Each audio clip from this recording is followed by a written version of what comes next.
Record. All right. Jean Fallacara. Hopefully I pronounced your last name correctly.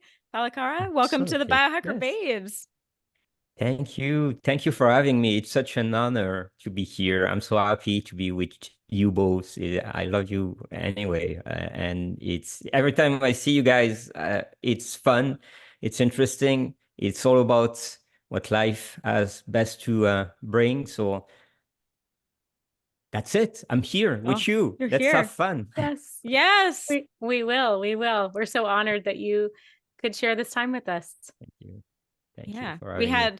We had a blast on your podcast. It was, I think, my favorite podcast. The conversation Oh, was just so much fun. So hopefully I can return the favor and be a great host like you were.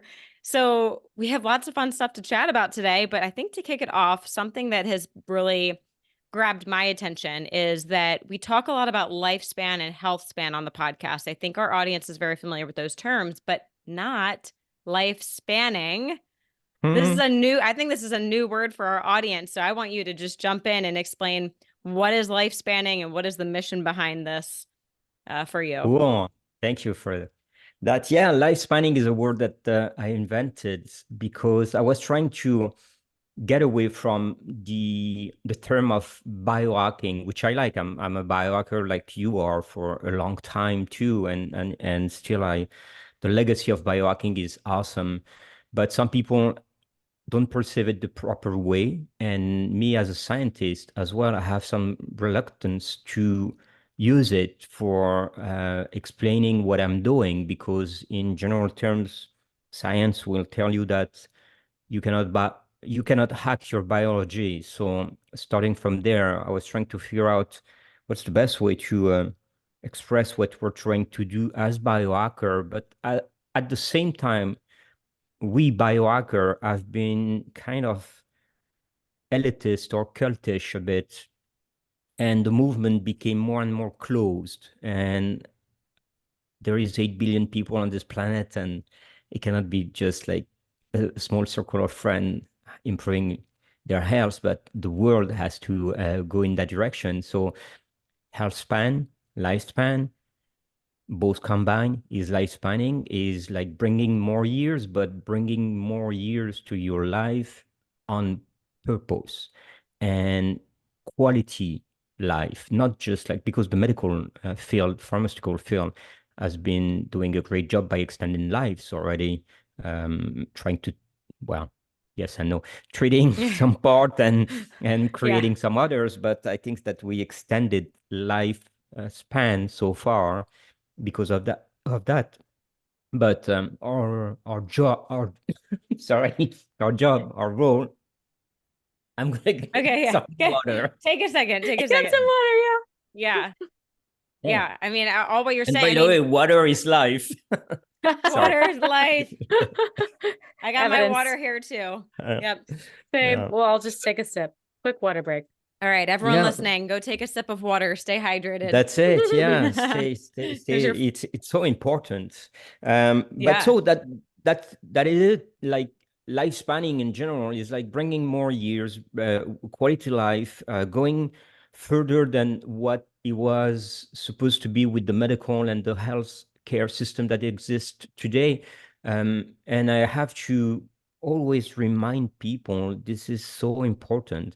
Like, you cannot be a biohacker if you don't start by implementing the basic.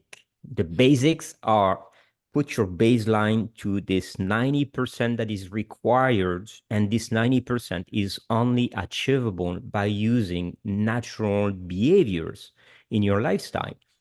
Waking up and stretching a bit, drinking water before coffee, looking at the sunrise, and all these things that are so natural, but so like we forgot to use them. They were natural for everyone before, and our society, our economy, and our system made us forget that they are so important. So build up that baseline of natural behaviors to 90%, then become a biohacker. And the whole concept of that is going to be called lifespanning.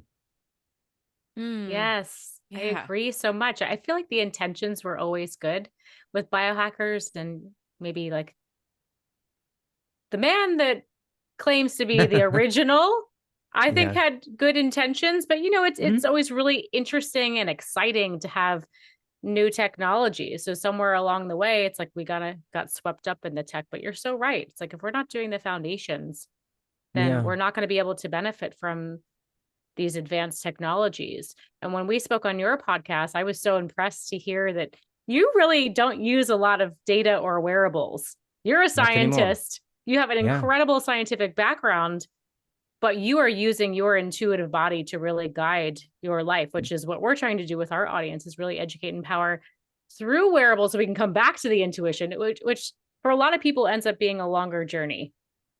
Well, it's a normal journey to be there because we forgot the neuronal connection that are required to have the proper proprioception and body inner feeling. We are equipped with that, but we're not using it because we forgot to keep the wire activated.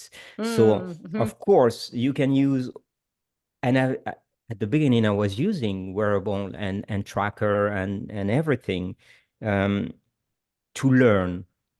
But when you get to the point that you don't need them anymore and you listen to your body to the point that you can feel even frequencies and uh, vibration or elements that are missing in your blood flow, then get away from these tracer and trackers Mm. because they have a negative side is they are addictive. Mm-hmm. And everything related to addiction is not good for your brain. And what is not good for your brain is not good for your health. Then you go back to the starting point and you create oxidative stress, which is not good for your longevity. It's a circle. So that's why I'm preaching like natural behaviors, also proprioception to the extreme. And then you're going to be in the perfect balance that allows you to really reverse your biological age. That's the only Yeah. way. You can take all the chemicals you want. It's not going to be enough. You're always going to be releasing too much cortisol in one way, or too much overtraining in another way, or not eating the right things, or not drinking enough again. Mm-hmm. Yeah. But there Water we break. are. Yeah. Yeah. So Yeah. we're reconnecting the wire, which is our intuition, by Yeah. using the data. And yeah, I think we agree. It's not a long-term solution. It's a way through. But Yeah. then it begs the But question. We can answer this throughout the podcast. How do we know when it's the right time to get off the data? But I'm just so impressed with you that yeah. you've been able to Yeah. really harness that inherent wisdom of your body. So It's a step powerful. by step. Yeah. Thank you for that. I think that everyone can do it. Have you ever wondered why rabbits, for example, that we should respect every single animal on this planet, but rabbit can feel people walking from a mile away. A Mm, bear can smell from 7 miles, and a yeah. wolf can hear sounds there.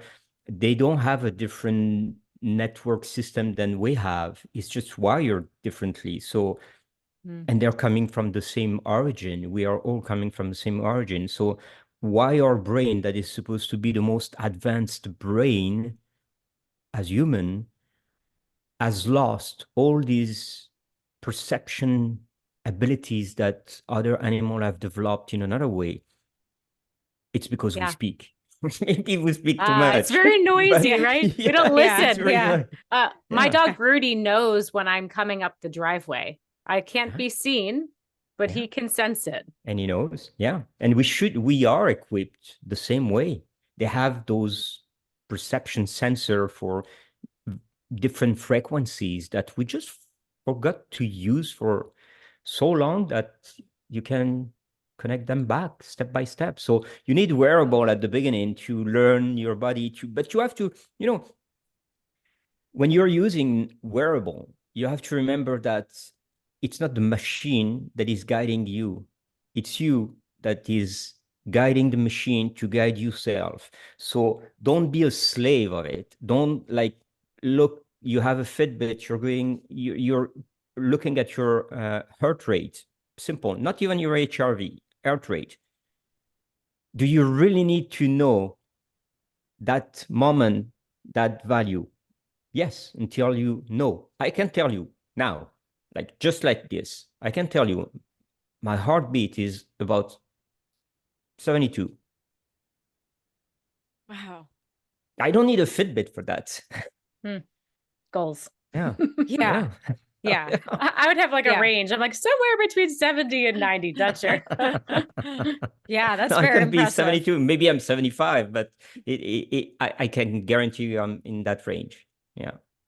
Wow. And how long did you use wearables and tech? Did I it would take say a that, while?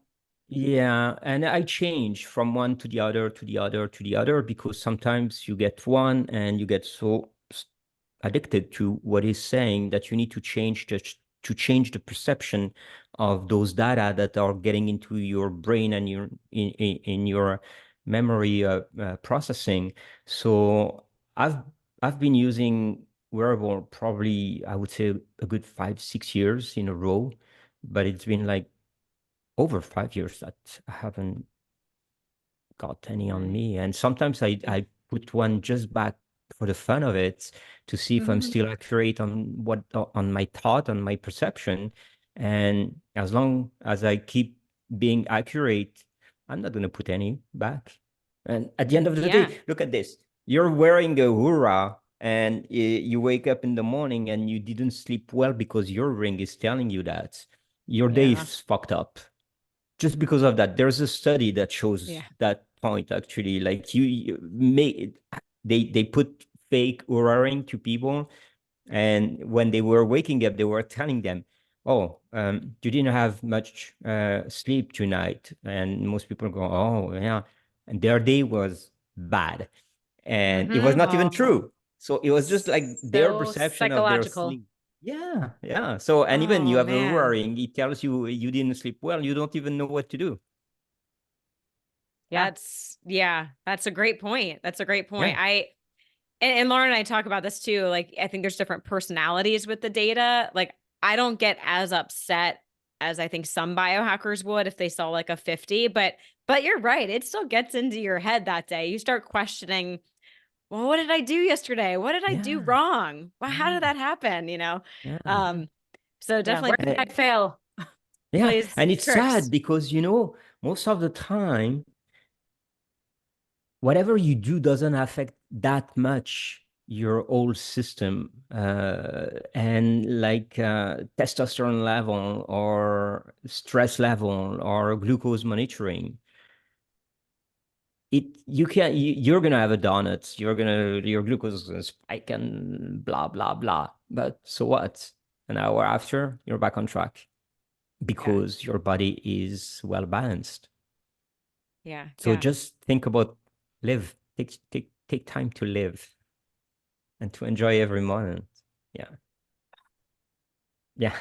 That's beautiful right there. Yeah. That's a Yeah. wrap. Yeah, I that's love it. that. We're done. Cancel your Bye wearables. guys. Cancel Thanks the for coming on. subscriptions. Take off all your tech. We're done. Go outside. Done. Yeah, Go that's outside and it. Again. live.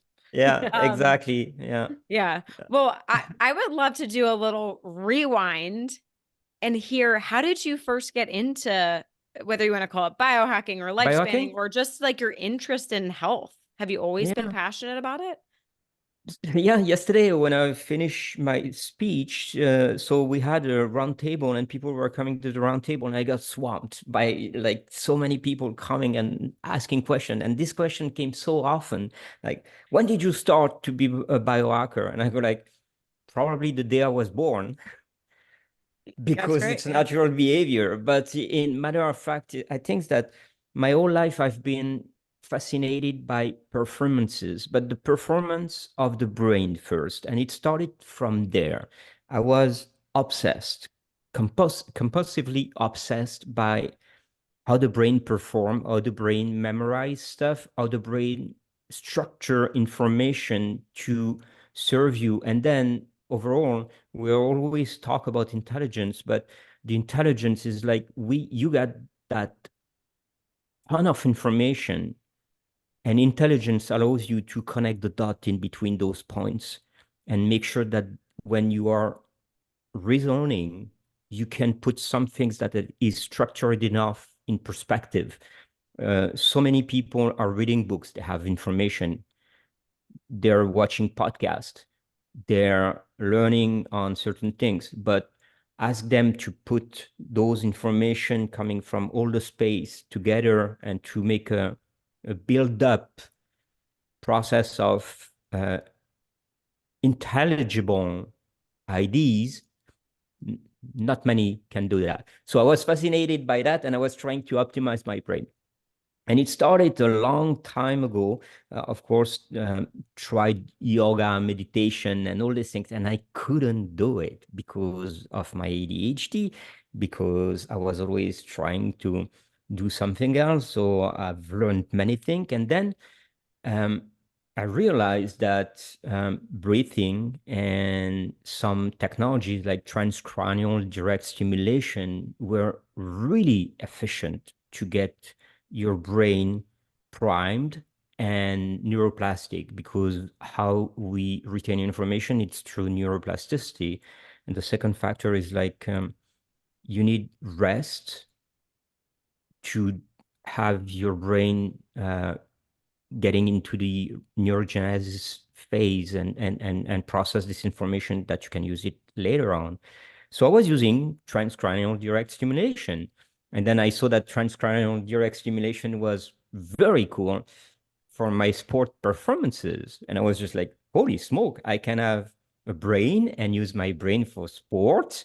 So I started to preach that if you put your brain on the right pathway, your performances in sports are going to be better.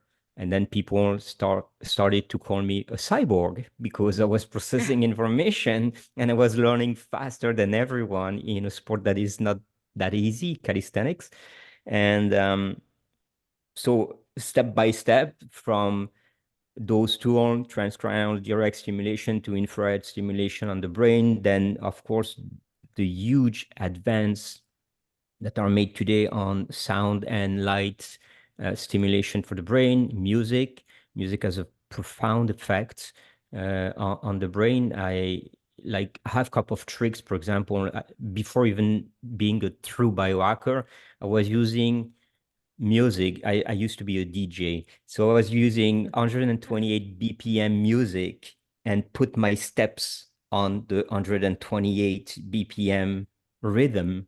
So my brain could be just aligned on what I was doing. And then I was reversing my walk. So my brain could go even more plastic. And to get it to the extreme neuroplasticity, I was closing my eyes, reverse my walk, and making the same long step on the 128 BPM. And that, I've learned after, puts your brain not only in a super state of neuroplasticity, but also in a freaking deep state of meditation. So you clean it up, and at the same time, you have information processed. And that was the beauty of it. So all along the way, the most important thing, whatever you do in biohacking or in life improvement and longevity, it's pay attention to your brain, because this is the central system to process everything in your body. As simple as that. Yeah. So that's my parkour in the biohack at large. But Yeah. I studied when I was born. It's kind of true. Almost. That's a great point. Yeah, I guess we all pretty Yeah. much Yeah, did, right? absolutely. Yeah, yeah. And the Yeah. goal is like, if this is the beauty of what we are here. We are pioneering the way that we are using our brain and our biology at large. And we're just scratching the possibilities of human performances, again, at large. Performances, not just by the brain, but the performance of your brain transposed to your body, to your physique. Hmm. Yeah. I love your draw to music. I'm curious, do you think that we are subconsciously drawn to a particular type of music as a way to feel a certain frequency or get in a certain emotional state? You think there's like an underlying motivation there that a lot of people are not aware of? I mean, Yeah, music is definitely. universal, right?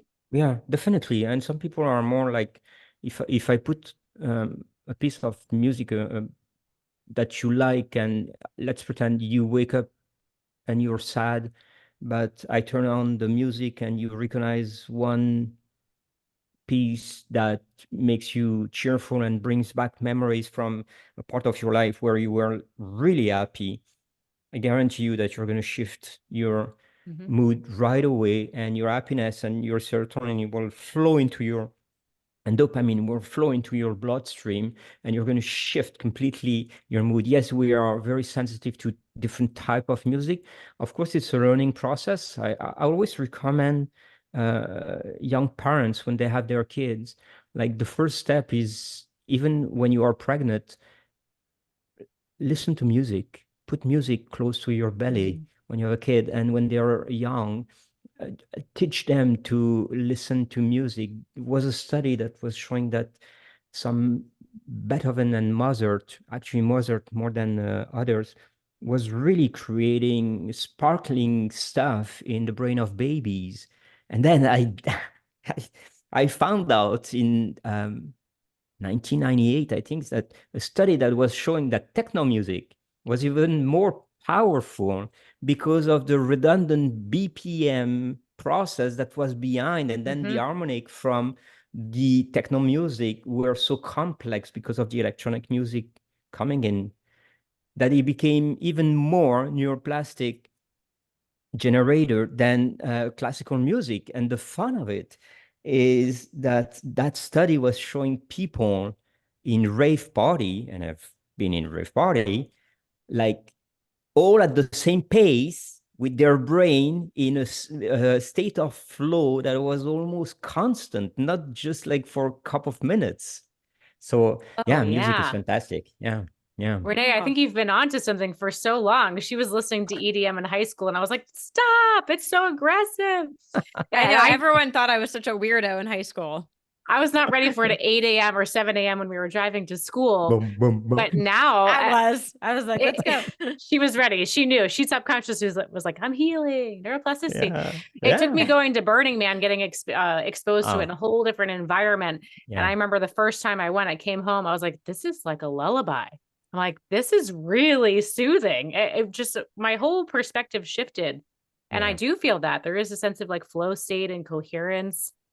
But Mhm. you got to be exposed to it in the right Yeah, way. absolutely. Sometimes, Yeah. even like, I'm not against that, but sometimes I think that, like, substances that open up the brain connection, like MDMA or ketamine or shrooms, can help you to get that click that shows you those pattern of music influence in your brain. Because it's funny, Interesting. I was asking, I don't remember, it was probably David Sinclair over the weekend, and I go like, should we put everybody on ayahuasca to make them connected? And of course not, but those connection in the brain, some people, they just forgot that they exist, and they need to make them, and sometimes those substances can help. Yeah. I mean, maybe Yeah. even just like a microdose of mushrooms. Maybe it's Yeah. not full Yeah. ayahuasca ceremony, but yeah, just to Yeah, open I've that never up. been to a ceremony like that. Maybe one day I'll do it, but I I don't know. haven't either. I haven't Yeah, either. In the meantime, I'll just keep listening to my techno music, which yeah, actually it's that's funny. it. I just found a stack of my old techno and trance CDs in my parents' attic, and I brought them back to Vegas, and I realized I don't have a CD player. I need Yeah, to go buy. I'm like looking on Amazon to buy a CD player so I can Oh, listen to this old music. I'm just they're curious just what I art for now. You just got yeah, to put them on the wall, frame them. yeah, yeah, yeah.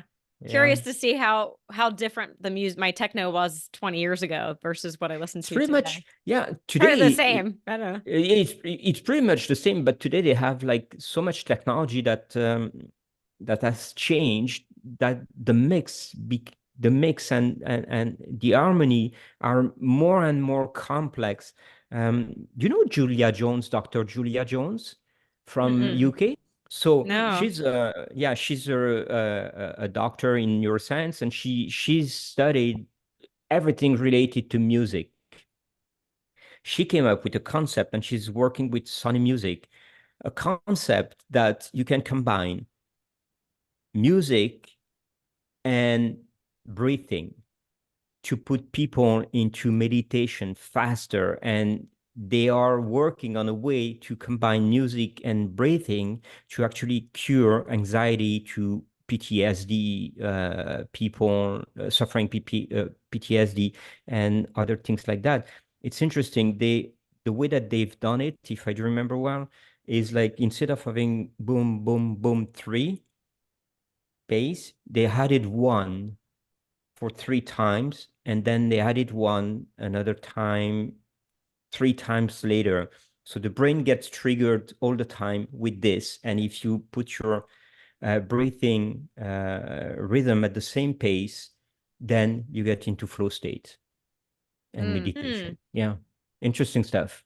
Yeah. Does she have like some kind of like app or software or Yeah, something yeah, to? Okay. they came up with an app, and it's on Spotify as well now. They have a few pieces there.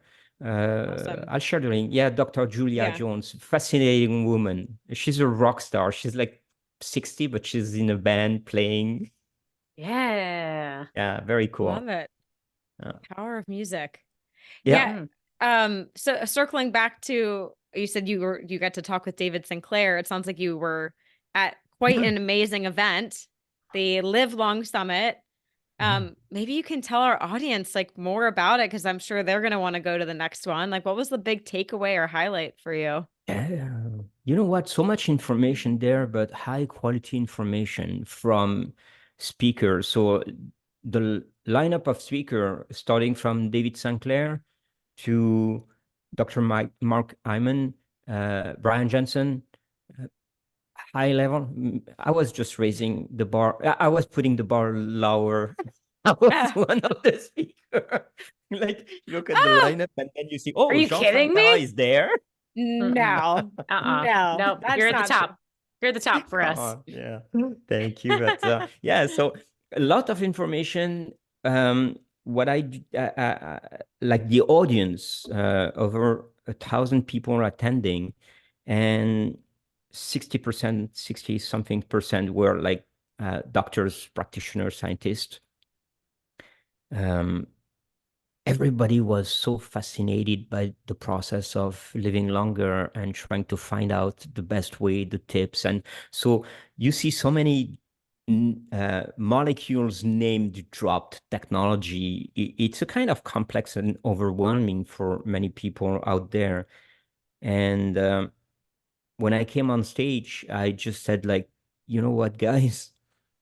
Before starting taking those pills and supplements and metformin and this and this, why don't you drink water with salt and lemon in the morning, and you take a walk, and then you and I was preaching for these natural behaviors, and it got me overwhelmed because people were just like, damn, we were waiting for someone to bring up the thing that the natural process is so important. And so like so many people were just like into that. And this is the Yeah. problem we do in our society, you know.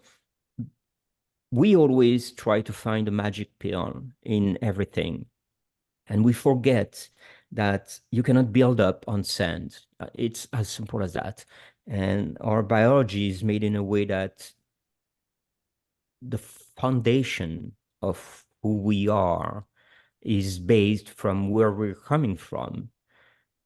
And that is based on natural behaviors. The sun, circadian rhythm, drinking water, um, talking to people, socializing, and all these processes that are simple and free. You don't have to spend money for it. Put you to 90% of what is required to live up to 130, because our biology is designed for 130, and we live to only 80 average. We have this gap that is abnormal, and that is created by stress only. environment and stress. Well, environment, that's stress. Mhm. So if you remove that, you are able, without any pills, any supplement, anything, to live up to 130. And we don't. So we need to address that, to put back the reality of natural processes and natural behaviors. And that was what I was trying to educate people with, and to remind everyone that there's no secret, no magic pill. Just like, yeah, live. Just Simple. live. Yeah. Yeah, yeah, and live long, since it was the Live Long Summit. Yeah. Honestly, Live at long the end and of the day, well. yeah, and well, live fit, live long, live well. Yeah, at the end of the day, it was the best summit we have been attending for the past, I would say, 7, 8 years. And it's not only the audience, but the setup. Like, you have light when you are in the hallways. Most conferences, you're in the dark and you're screwing up your circadian rhythm. You're not hydrated enough. They had water everywhere.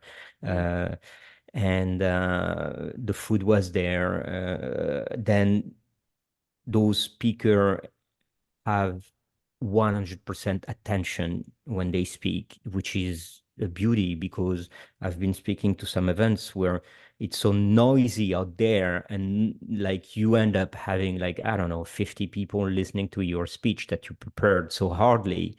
And in at the Live Long Summit, you have over 1,000 people listening, and listening carefully to what you're saying, because the setup, how it's made, like, put you on cameras, on screen, microphone clearly set up. Everything was beautiful, honestly. Kudos to these guys. Yeah. Yeah. Yeah. That's how it should Environment be. is so important. That's always my biggest gripe about these conferences. I'm like, when do I get to go outside? But if you Yeah. think about everything in our environment, our work environment, our healing environments, a lot of them are not optimized. And so it No, comes back to the no. brain. It's like, how can we really be our best selves if we're not in the right environment? Yeah. And so in the hospital recently, I'm like, how am I supposed to get better in this place? Remember How? that. Yeah. How do I you do remember. that? So it's a little bit of a lateral move, but just on the topic of the brain, I'm curious, how much do you think that our fear of aging is getting in the way of our aging? That's an excellent question, Mm. because everything that is related to fear is a generator of stress and anxiety. Everything that is related to anxiety, it's oxidation and inflammation. So it goes against, and it's counterproductive for your longevity. That's an excellent point. Uh, we shouldn't be stressed about aging, but I'm going to reverse the question. Why are we stressed about aging? What makes you stressed about aging? Is it the fact that you are afraid of not seeing your family? Is it the fact that you are afraid of not being able to move? Is it the fact that you're not going to be able to remember, but then you'll forget, so it doesn't it doesn't count that much? But that Yeah. was just a joke. But Yeah. yeah, Yeah. Yeah. Yeah, no, what it's triggers valid. that? Yeah, what triggers that? Is it like the fact that our society has been judging people based on the age, and saying, like, if you're over 65, you're not good for anything else, and you should stop working and be some sort of a parasite of our society, being paid by it? Um, I think, like, if you are aware of your capabilities and how you're going to keep aging, because it's and you cannot change it. We're going It's to be inevitable. aging. Yeah, it's Yeah. Yeah, inevitable. Yeah. we could And make it better. correct. And I think that Yeah. it's the process itself that it's stress generator, because, like, every time, it's an unknown um, pathway, and everything that we don't know scares us a bit, because we like to be in the comfort zone of knowing, controlling, over controlling everything that is around us. But put it this way, tomorrow is tomorrow, yesterday is yesterday. You're in the moment. Mhm. Split seconds by seconds, our life is ending. Mm. One split second at a time. It's how you live it during this second that becomes minutes, hours, day, years. Who cares? I'm convinced that in less than 5 years, the calendar age will have zero effect on everything. It's going to shift. Our society will definitely shift on biological age. I came up with a very cool quote, thanks to me. It's, I said like, and he was at the Biohacker Expo, and I said like, your biological age is the credit score of your body. And that is it. It Oh, says yeah. everything. Yeah, It that's says good. everything. We pay attention to our freaking credit score. We're trying to build up our credit score all along our lives. And when we turn 50, we have a fantastic credit score. We're super happy, but we don't need it anymore.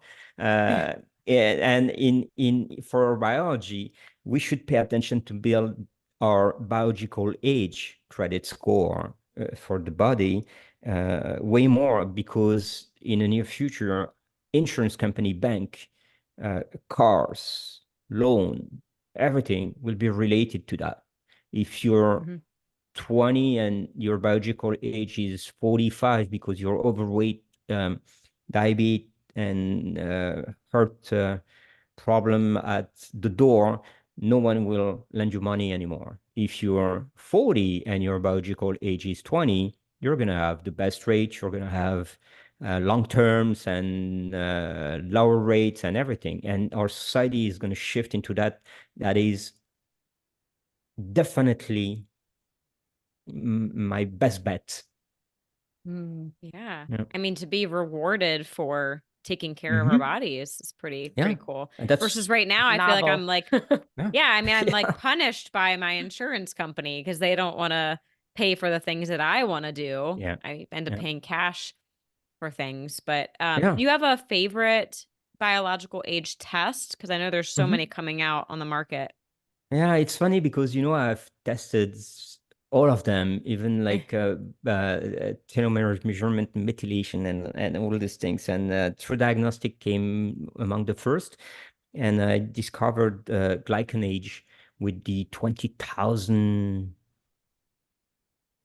publication and data. So impressive. So what I've done for Yeah. a certain time, I used all these tests, like, for example, I do my biological age on Monday, then I'll do it the same week on Friday, and I wait 2-3 months, and I'll redo that. Most of them are just like unstable. If you have a bad news, if you have a stressful situation during that day, if you do it in the morning or at night, it's going to change. It's gonna make an oscillation in the data that they are providing you. But glycanage, because of their measurement, whatever the time of the day, and I did it 5 times a day, 5 days in a row, steady, Same. 10%. Yeah. And 3 months That's later, cool. same Very thing, cool. 10%. So it became my favorite one. Definitely. Mm. I Oh, rely, yeah. Even if I yeah. like Anna and True Diagnostic, I think both are valid, but I'm using more Likenage for sure. Okay. Mm. That's really Okay. good to know. Yeah, we went Yeah. consistent because as of now, I've been like, oh, I'm going to pick the one that shows I'm the youngest one. That's the one I Yeah. Well, Well, don't you think? Yeah, don't you think that yeah. some companies are trying to do that just because of the I marketing? If you wonder. think like, yeah, reverse marketing, you're doing the biological age that put people the youngest one, they're gonna buy your stuff more. Yeah. Like, yeah. Well, I had one where recently where I was older than my chronological Oh, age, which I was wow. like, yeah, that was not good to see. But I did a consultation and the gentleman that did it, he was like, well, were you feeling under the weather? Were you exposed to anything? And I was like, well, a week before I was around a bunch of people that had COVID. He's like, well, Mm. that could have skewed your result. I'm like, oh man, so this probably wasn't very accurate. Yeah, that's it. Because Yeah. hey, we rely on our passport or ID for our age. If our biological age is inaccurate like that, like okay, you go to some bank for loan with your biological age and you're 30 and you come back when you have to sign a paper and they check it out and you're like 55. Oh no, finally we're not going to sign a paper with you. Yeah. I like Yeah. the stability. All right. So glycan age, that's good to know. Yeah, very cool. Okay. And I think it's a process, when you look at it, the way it is done, the science behind it, it's quite interesting because of the glycan on the surface of our cell that are really a sign of inflammation and oxidation. So it makes sense that this is one of the best way to measure the overall inflammation of your body. Yeah. And they actually just added, I don't know if you've seen it, a new report. I think it's now live as of like 2 weeks ago, where they're actually giving people potential risks for different diseases. Like for mine, actually, like heart disease and lupus came up. I have a higher risk based off of my glycan age test. And it's not saying I'm going to get those, obviously, right? It's just saying you are at a higher risk, but that's a pretty cool added feature, I think, for people. Yeah. Here's the thing, like even yesterday I had this question toward that same, like, would you go for a full body scan or a CT scan or whatever? Think about it. You go through it. First, it's expensive. And then they said like, hey, you know what? We just found a little very, very tiny aneurysm in your brain. We need to check out what's going on. We have thousands of these in our brain that they can burst and it's no effect at all. But you're going to wait 30 days to get those results that are telling you that, oh, it was not important. During those 30 days, your oxidative stress is going to go to the roof. Your biological age is going to go right down. So you've been doing that to optimize your longevity, but actually you almost killed yourself in the process of learning more about your body. I love the approach. I love the approach of full body scan. I love the approach of epigenetic and everything. I think that we should start by doing a gut microbiome and mouse analysis, because food is medicine and it starts from there. And then you can go to epigenetic, genetic scan, brain. But once again, there is many steps before getting to that point. And hopefully in the near future, the price will go down because more and more people will use it. And if our healthcare system changes, they're going to see that one body scan, for example, can save $300,000 to the healthcare system, time 50 million, 500 million. Yeah. That's a lot of money. Oh, yeah. Yeah. They're going to want to save the money. So that'll be Yeah. an incentive for them. Yeah. Yeah, I think so. But right now you brought up an interesting point. There is such a gap between like getting these test results and then having the consultation, getting the information. I have clients that come to me all the time. If their physician runs their test and like, oh my God, I got these labs back. I think I'm dying. And I can't get in with my doctor for 3 more months. They're like, please tell me what's going on. I'm like, the psychology of that is just awful. And luckily we have the health coaching area to kind of bridge that gap and step in and to support that psychology. But there's a lot that needs to change, I think, in terms of prevention medicine. It's heading in the right direction, but like the way that it is shared and expressed to the average person really needs some support. I agree. But I think you guys do the right thing. Is like you have this mindful approach to these things, and then you educate your client to be self-aware, and those are the 2 crucial points: be mindful and self-aware. And then it is what it is. Okay, you're gonna have to wait, you are gonna have to do these things, but don't overstress because you're killing yourself. Easier said than done. Yeah. I know. What are your tips what are your tips? Like positive affirmations or gratitude journaling? What do we do? One simple thing, but very, very simple. why are we anxious? Why are we always stressed by our environment, our situation, other people, and whatever? It's because we're getting tons of information at a pace that we cannot control them. The best way to be in the state I am today, the ultimate enlightenment and zenness that I haven't ever been in my entire life, is the fact that I'm able to be with myself. And what I mean by be with myself is I can stay with myself for 2 hours in a row without music, without anything, no noise, no phone, no reading, not even journaling, not even writing, just be. And that teaches you that you are alive in this moment. And the only things that counts is how your system is functioning at that pace, where you are in harmony with your environment and yourself. And this really teach your brain to be on this kind of monk state where you're not affected by anything anymore. And it's a cheesy way to say it, but you live in the moment, in conclusion. Yeah. And that's the I way. agree with That's you. the only way. Yeah. And we got to talk to you on your podcast about that, just being. But I just want to argue for a moment. Like, there are a lot of people out there that cannot sit with themselves. They have to come into that work in a different way. Like, they can't just jump to sitting quietly. That is chaotic for a lot Why of is that? people. Yeah. Why is that? I mean, there's many reasons. Unresolved trauma. It could be psychological. It could be physiological. It could be gut dysfunction, vagal nerve disruption, could be PTSD, anxiety. You know, there's so many different inputs, but for some people, telling them to sit quietly is the worst thing they could do. Yeah, you know, in their minds. I know. Yeah, I know. But don't you think that it's because the first thing that they've never learned in their life is breathe?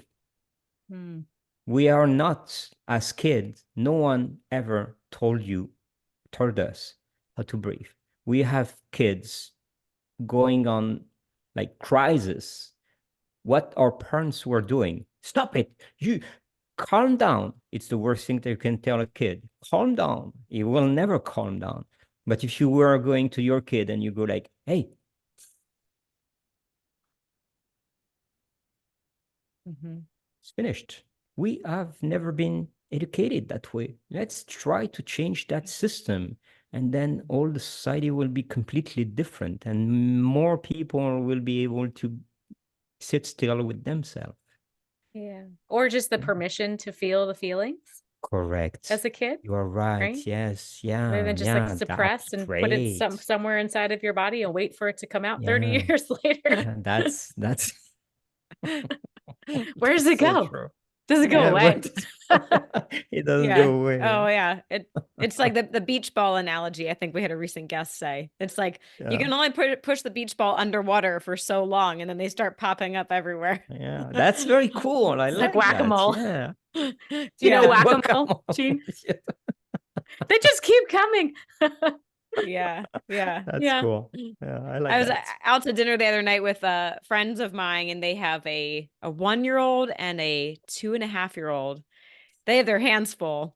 And she was telling me how like they don't tell the kids when they're crying to just stop crying.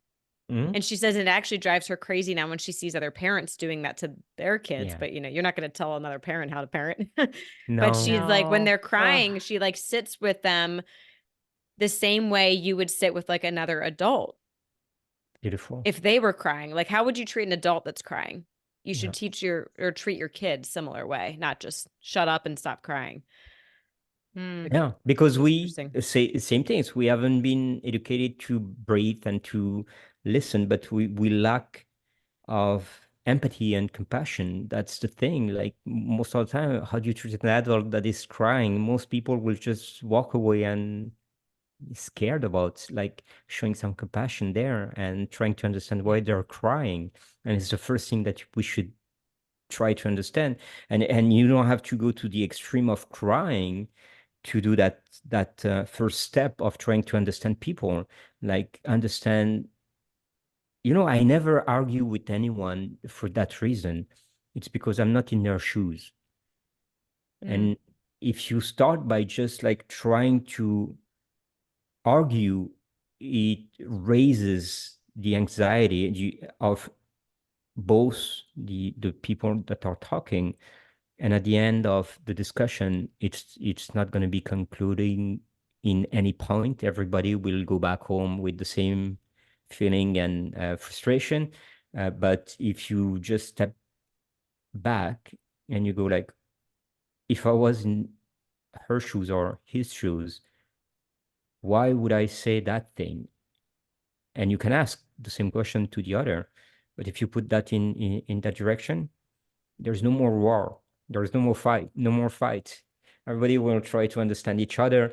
And even if you don't understand, you will at least understand why they have this type of dialogue or argument with you, which is acceptable or not acceptable. It's fine, but at least you understand the process of it, instead of just like rejecting everything in block and saying like, no, you're wrong.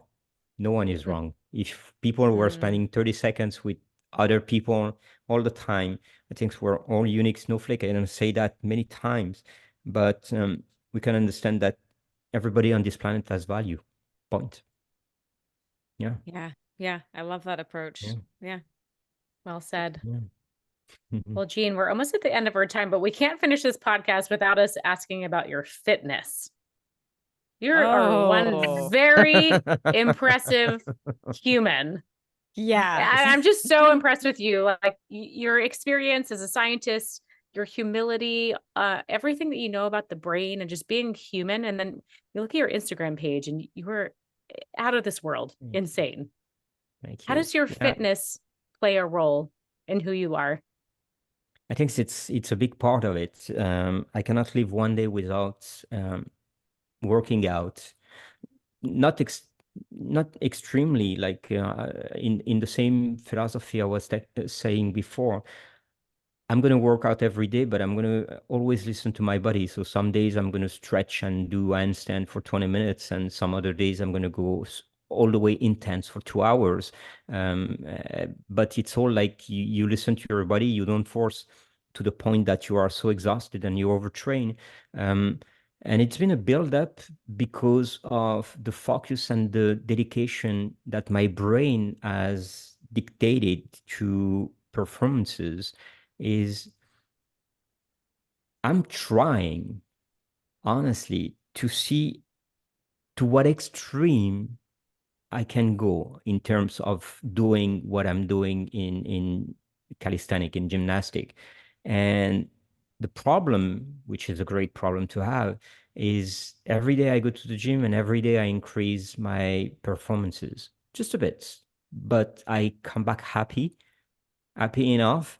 And the day after, it's another challenge, and I'm going to try to go just a bit better and you always think that you can reach the perfection, but there is no perfection. It doesn't exist in life. So this is the beauty of performance and putting your fitness level to the highest level. In conclusion of that is your brain is what makes your fitness, is like the motivation and the dedication you have for how you want to treat your body. I don't lift weight, so I'm not in front of a mirror watching myself how good looking I am. First, I don't need that, I know. And don't need the mirror for that. Yeah, boom. But and then it's the fact that you are in a flow state when you train. And if you are in a flow state, I don't train with my phone with me. My phone is on music and is on mute on the other side and is in a bag, and I don't see it. I'm listening to music. So many people are not paying attention to what they're doing. So you cannot perform in whatever the sport you are doing if you are paying attention to your Instagram account or talking to 50 people. You can talk after, you can talk before. But when you train and you put your efforts into what you're doing, so you can analyze every single move that you're doing and close your eyes to memorize them, use a couple of techniques to improve the process of memorization, and then you perform better. And I don't know, you know what my goal? It's like being 130 and doing those things. I Yeah, bet you will be. I Bet you will. will Oh be. yeah. I know Yeah. you will I'm be. convinced. Thank Yeah. you. Yeah. I Yeah. really appreciate that about the phone, because I actually, when I go to the gym, I always put my phone in the locker for the hour I'm there, and Good. I always love it. I come out, Yeah. my brain feels like refreshed just because I didn't look at my phone for a whole hour. And then recently I was part of a sleep study where I had to wear a Garmin for 6 weeks, and it sends all your texts and your phone calls to your watch. And during those 6 weeks at the gym, it was so distracting. Sorry, Lauren's Yeah. like, I know she was texting me one time. Yeah, It was one time I was like, I need you.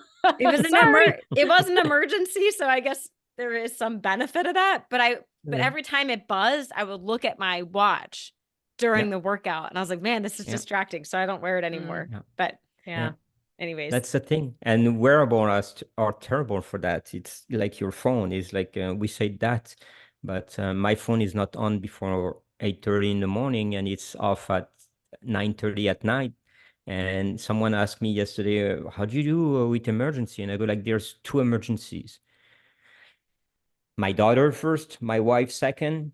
Outside of that, I don't think that I'm going to save any lives for anyone. And what was so important at 11 to disturb my sleep or going to bed routine, if you wait 10 hours, it was not that urgent.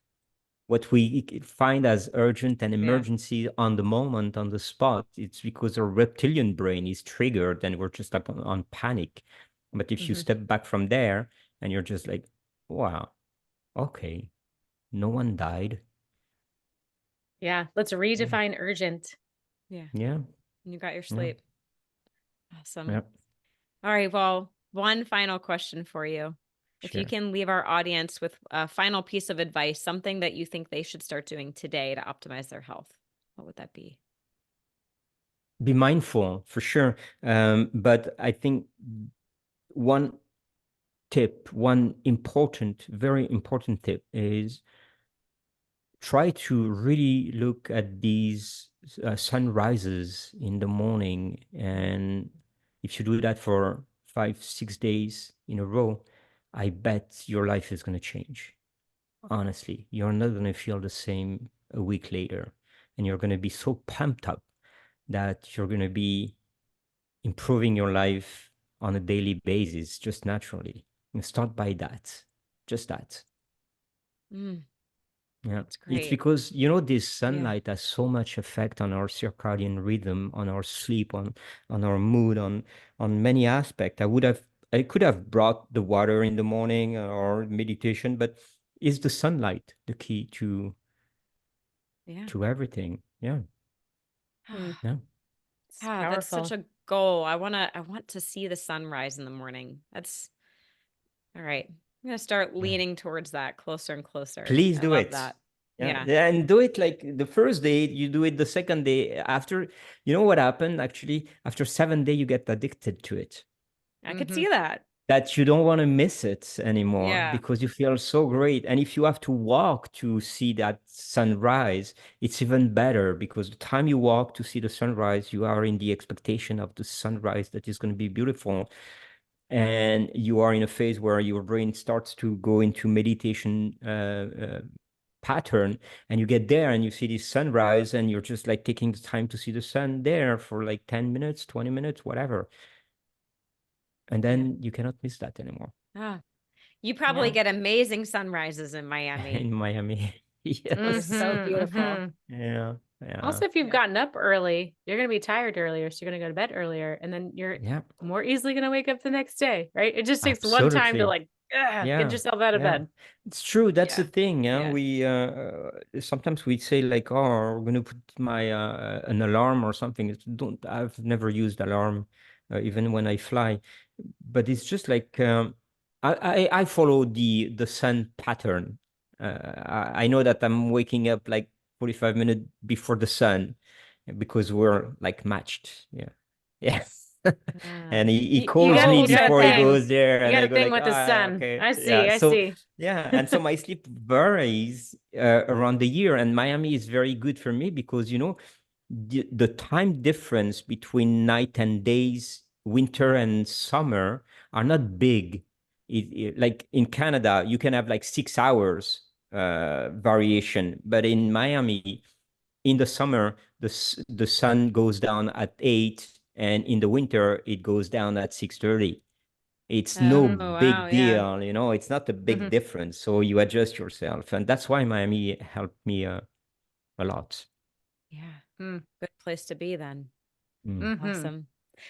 All Amazing. right. Well, thank you for all Oh, of this. I want to keep So- Love you. talking. No, I don't leave. know. Let's hang out. Yeah, So, let's just stay can on. you tell us or tell our audience where they can find you and follow you and learn more about you? Yeah.